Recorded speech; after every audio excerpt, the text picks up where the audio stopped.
Hi all. Okay, so I've been playing around with Moscow and Moscow Advanced for a while now.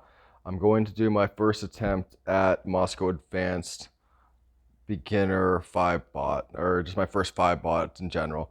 So what I learned about Moscow was the troop deployment initially is still pretty large, especially in Advanced. Advanced is pretty much the same map as the Moscow, but it's just more territories. You get the same amount of troops per one. So what I've been doing with multiple opponents is I've been treating it kind of like a clock. I do still prefer the islands on the bottom left as a good starting jump off point. But at the same time, there are the islands in general, like all the islands on the outer border, they're troublesome spots because they block you pretty easily, and the middle is definitely worth the most troops. So I try to get that initially if I'm allowed by the opponents, just because you get 8. But I will say one thing. When I say I treat it like a clock, I try to rotate. So troops tend, I've noticed that at least my opponents tend to focus in one area and put more troops in one area. If they're putting troops in that area, I try to go to the areas that are less guarded, and I don't defend my troops as or my territories as fiercely because they'll naturally bleed into me just from dropping troops to take territories. So I keep it as a buffer zone, and I just try to move faster than my opponents until I get that troop advantage. And then once you get a bigger troop advantage in this map, you just dominate.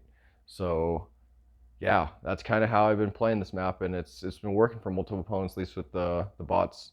So again, these strategies meant for speedrunning, but let's go ahead and give Moscow Advanced 5 bot my first attempt. So let's see how it goes with 5 opponents. See if my 4 bot strategy works with 5. All right, here we go, 5 bots. Let's get it going. Okay, so the bottom right looks a lot less populated, so we're gonna try to focus a little bit there. They did not go for the middle right away. I'm gonna try to finish up this province real fast, or this territory. Um, Probably should go for the middle, but they might give it to me. If they populate the middle by the time I get there, before I get there, essentially, I'm gonna go for the island on the left. Not for the territory on my current left, but the islands on the bottom left. But we might be able to get it.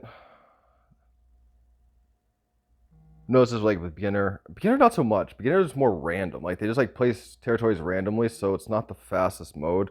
Easy and medium tend to be like once you claim like one territory of an area, they're like, okay, you can have it. So that's pretty cool.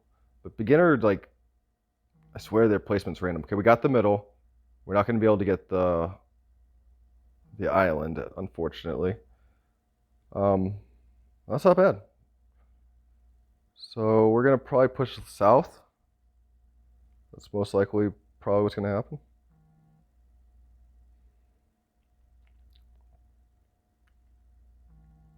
Starting to populate a lot of 2s and 3s over here.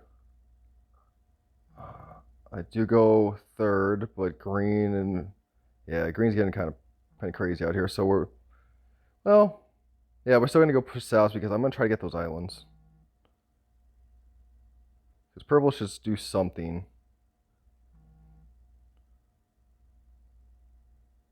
Yeah, I'm gonna make a northern force as well, I think.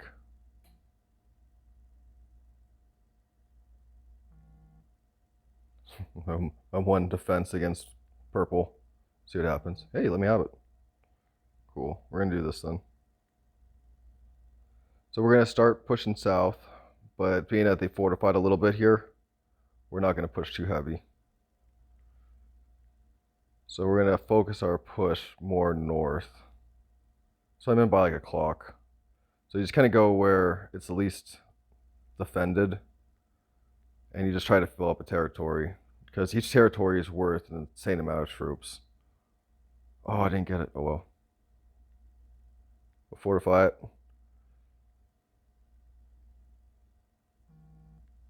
We're gonna continue pushing north. It looks a lot weaker. That's one thing I will say about this map also. It's really hard to click a lot of these territories to just get into the battle. So doing a speed run can get really hazardous because of that.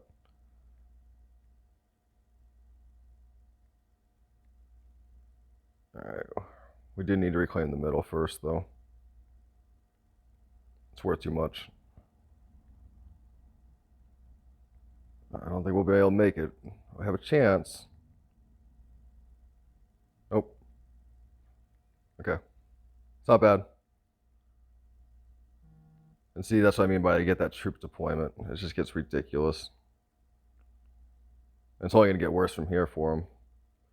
So from here, you can just finish them off. Just find a route that you don't get blocked in. Complete some territories, but mostly just keep attacking the weak areas and just keep building. It takes way too much to come in, to be able to take it back, essentially. They'll just bleed troops. So,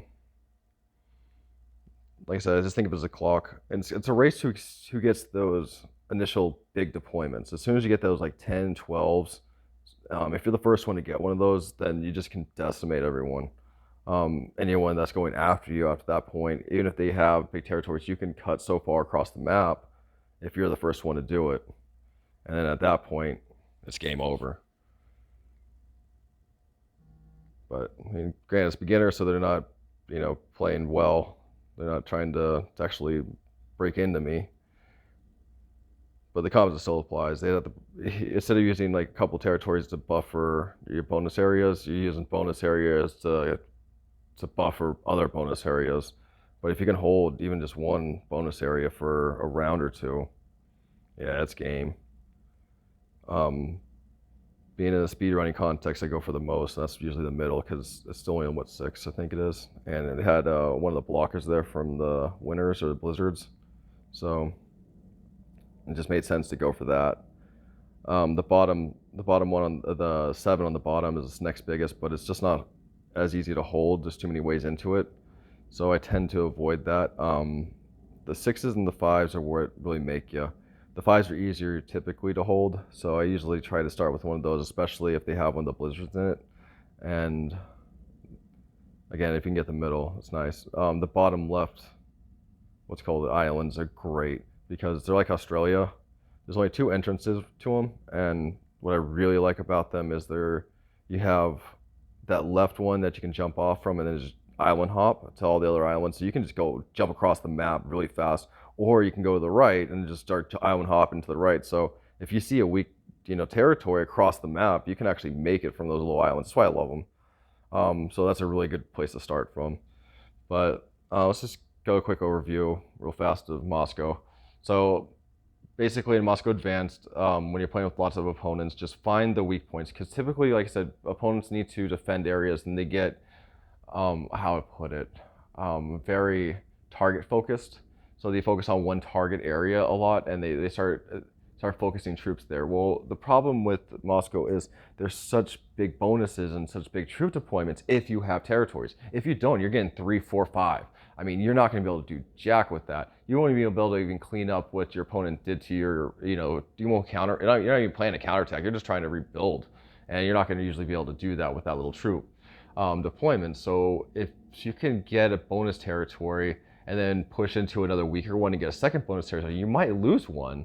But if you get that second one and just keep one, you're going to get that 12 troops. You're going to be able to clean up the one that they provoke into, maybe push a little buffer area that direction, or just continue pushing it around the clock. And that's kind of what I like to do, is if they're kind of pushing like on my right side, then I'll start moving counterclockwise and just make it like a clock and make a circle. And that tends to just get me a bunch of territories.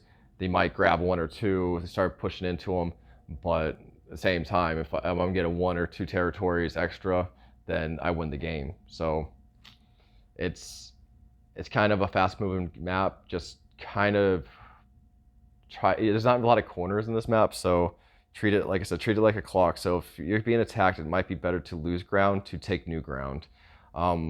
Just don't be encircled. That's why the middle's so dangerous, is that you get encircled, you can get obliterated. But as long as you can keep moving in this map, you'll do fine. So it's a very fluid map. Hope that helps. Anyways, that's my first impressions of Moscow Advanced with 5 opponents. Hope it helps. Have a good one.